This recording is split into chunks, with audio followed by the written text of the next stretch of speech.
Olá, você está assistindo agora a videoaula de ergonomia sobre o anexo 1 da NR17. Meu nome é Maria Gorete Fernandes, eu tenho doutorado em Ciências da Saúde e ensino a disciplina de ergonomia desde 2003. Aí na telinha você pode ver o meu e-mail para contato, para alguma pergunta, tirar dúvidas, profadragorete@gmail.com. E se quiser me seguir no Instagram, é Gorete, com 2T's e Fernandes, tudo junto, tá?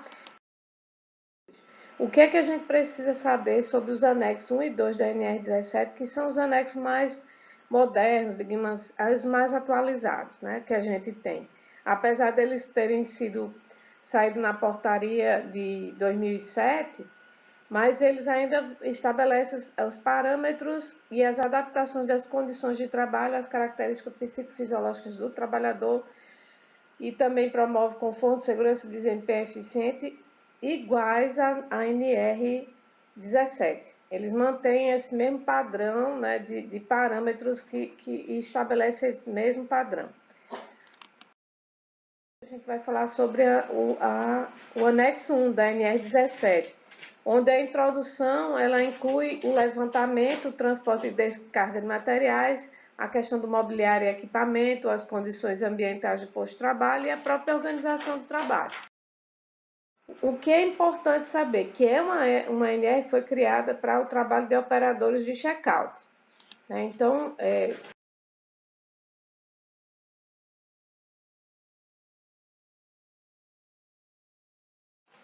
o objetivo dela foi ver todas as diretrizes e condições para operadores de check-out. E ela visa a prevenção dos problemas de saúde e segurança relacionados a esse tipo de trabalho. Ela se aplica ao que? Aos empregadores que desenvolvam atividade nesse ramo comercial, né? Ou seja, supermercado, hipermercados, atacadistas, serviços de check-out, são todos esses serviços que eu acabei de falar. Então, o primeiro parâmetro que ela coloca é com relação ao posto de trabalho. Ou seja, a gente tem que ter um check-out com 2,70 metros ou mais, um sistema de comunicação pessoal de apoio de supervisão e um mobiliário sem quinas vivas ou rebarbas, como a NR fala. Então, aqui nessa figura você pode ver aqui uma trabalhadora, um colaborador também, como você queira chamar, com uma esteira eletromecânica, a balança nivelada, sem quinas vivas, né? Apoio para os pés e a cadeira confortável também, uma cadeira permite a regulagem. Mas esse sistema de comunicação pessoal e supervisão tem que ser e atender às necessidades do trabalhador. Então, quanto é que a gente deve ver em relação às dimensões desse mobiliário?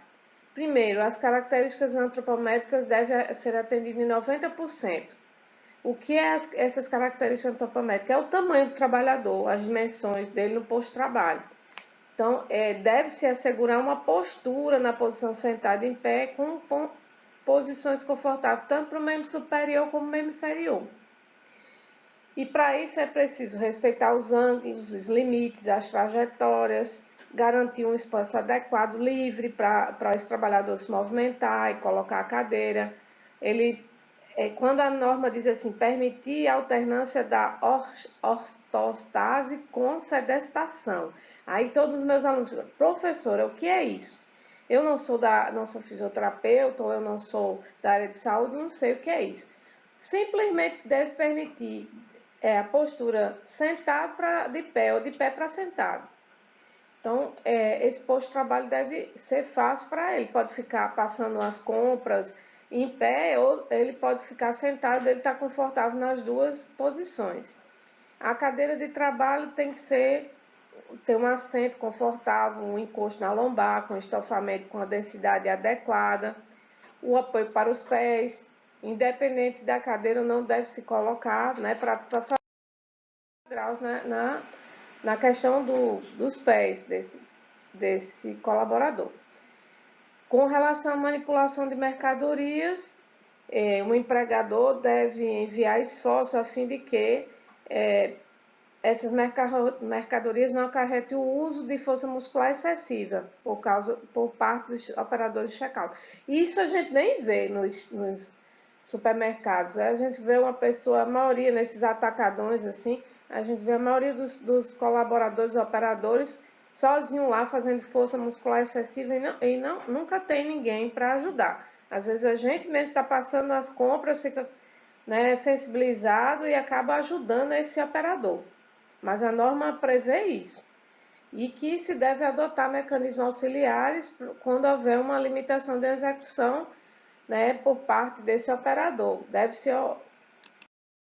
esse operador que está precisando.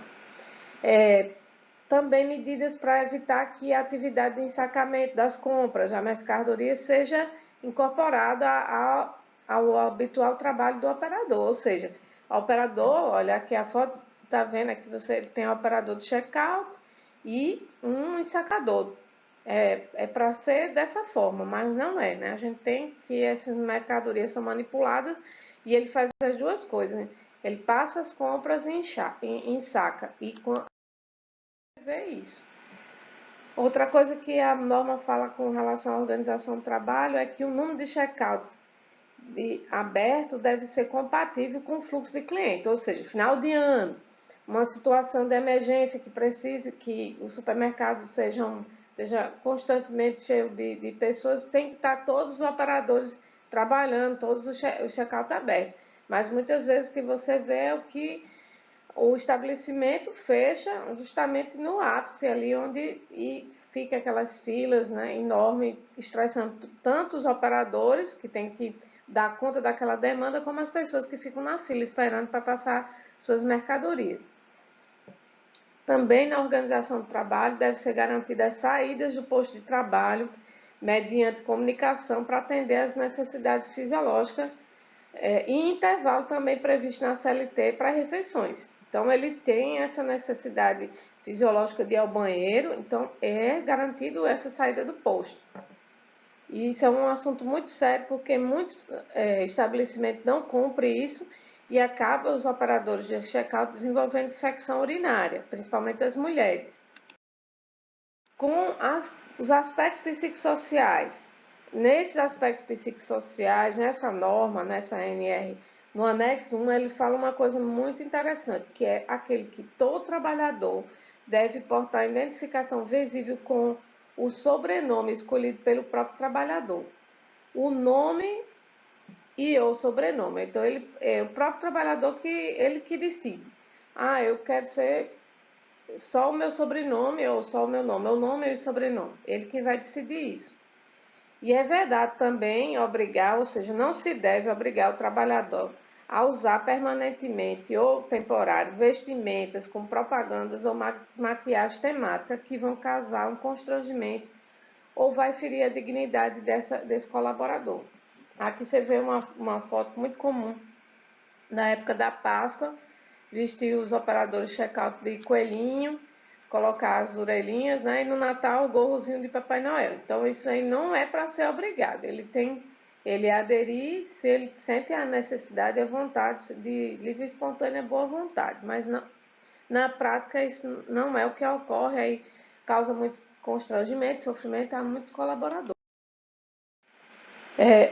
Outras coisas que a NR fala, né, principalmente com relação à informação e formação dos trabalhadores. Então, todo mundo que é envolvido nisso deve receber um treinamento cujo objetivo é aumentar o conhecimento da relação do seu trabalho com a promoção de saúde. Então, eles têm, por exemplo, que ter noções de prevenção do fator de risco, decorrente da modalidade de operador de check-out, que nesse operador de check-out muito comum as doenças ocupacionais, LEA e DORT. Então, ele deve receber um treinamento formando sobre isso. Também deve ser informado com antecedência sobre a mudança que vem a ocorrer no processo de trabalho, esse em relação a isso. Então, basicamente, nesse momento da aula, eu quero que vocês possam depois anotar aí quais foram os principais pontos com o anexo 1, que foi para os colaboradores de checkout. Não confundir com o anexo 2, que é telemarketing, né? Telemarketing, teleatendimento. O checkout é o que eu falei. O checkout está envolvido com a questão dos supermercados, né, dos atacados, né, todas essas onde há passagem de compras, né, de mercadorias, ok? Então, dá um joinha aí na minha aula e se inscreva se você ainda não inscreveu. E até a próxima aula.